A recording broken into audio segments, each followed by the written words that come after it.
Hello friends, स्वागत है आपका वीएस एजुकेशन चैनल पर।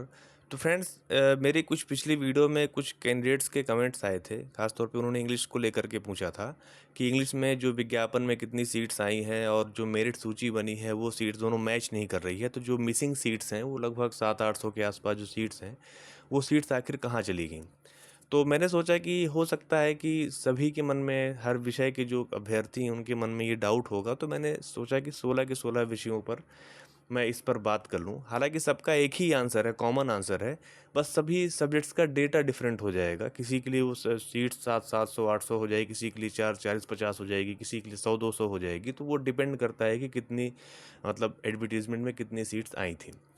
तो फ्रेंड्स, जैसा कि आप स्क्रीन पर देख रहे हैं कि इंग्लिश का मैं यहाँ पे, हालांकि मैं इससे रिलेटेड एक वीडियो में पहले भी बना चुका हूँ, लेकिन वो इस पॉइंट पे बात नहीं थी, वो एक जर्नल वीडियो थी।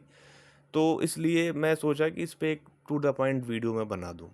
तो फ्रेंड्स, जैसा कि आप स्क्रीन पर देख रहे हैं कि इंग्लिश कैटेगरी में बैकलॉग गेस्ट फैकल्टी लिखा हुआ है और बैकलॉग एनजीएफ मतलब नॉन गेस्ट फैकल्टी। तो बैकलॉग गेस्ट फैकल्टी की सीट है कितनी, 202, और बैकलॉग नॉन गेस्ट फैकल्टी की सीट कितनी है, 606। इन दोनों को जब आप ऐड कर देंगे तो लगभग ये 808 सीट्स आता है। ठीक है। तो फ्रेंड्स, यहाँ पर क्या है कि जो बैकलॉग, आपको पता है कि जो एडवर्टीजमेंट आया है उसमें से लगभग 8720 पदों में से 3668 पद जो हैं वो बैकलॉग के हैं। तो वो जो पद हैं टोटल बैकलॉग के, वो सिर्फ डीपीआई में ही आए हैं। मतलब ट्राइबल में जो जितने भी सीट्स हैं वो सभी फ्रेश रिक्रूटमेंट के हैं, उसमें कोई बैकलॉग नहीं है।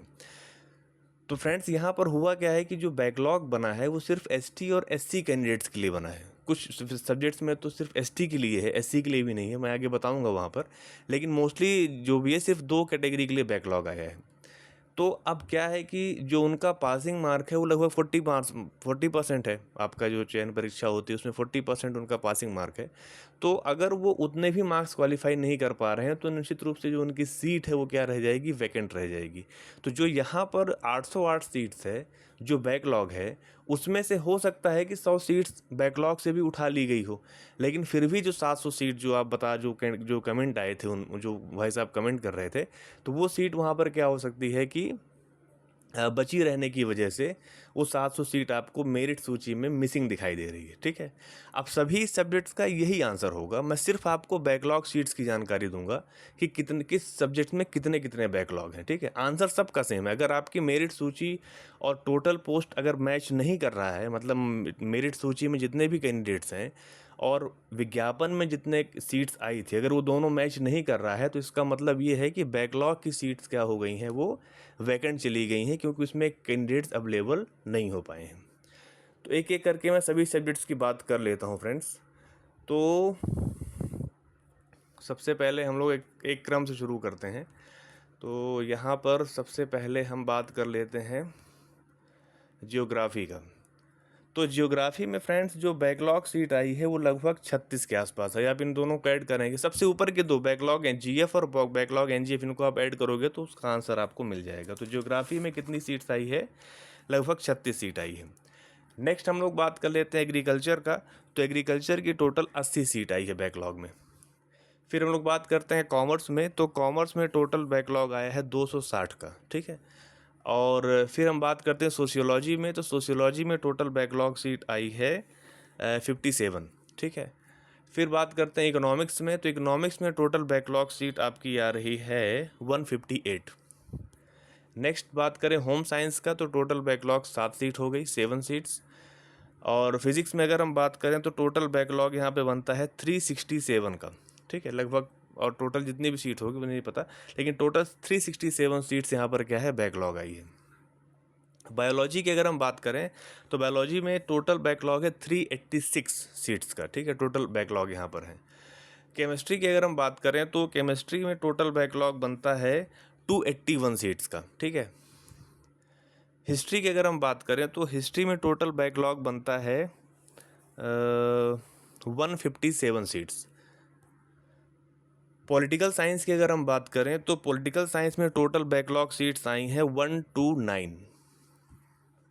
हिंदी में टोटल बैकलॉग, यहाँ ये देखिए, मैंने आपको बताया कि कुछ कुछ सब्जेक्ट्स में सिर्फ एक कैटेगरी में बैकलॉग है। जैसा कि हिंदी में आप देखिए तो सिर्फ यहाँ पर एसटी के लिए बैकलॉग है, मतलब एससी के लिए कोई बैकलॉग यहाँ पर नहीं है, ठीक है। तो टोटल यहाँ पर 9 सीट्स आई हैं जो कि सिर्फ एसटी कैंडिडेट्स के लिए आई हैं, ठीक है। तो ये हिंदी का हो गया।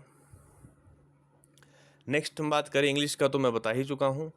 फिर है संस्कृत का। तो संस्कृत का टोटल जो बैकलॉग है वो आया है 309 सीट्स, ठीक है, टोटल बैकलॉग आया है।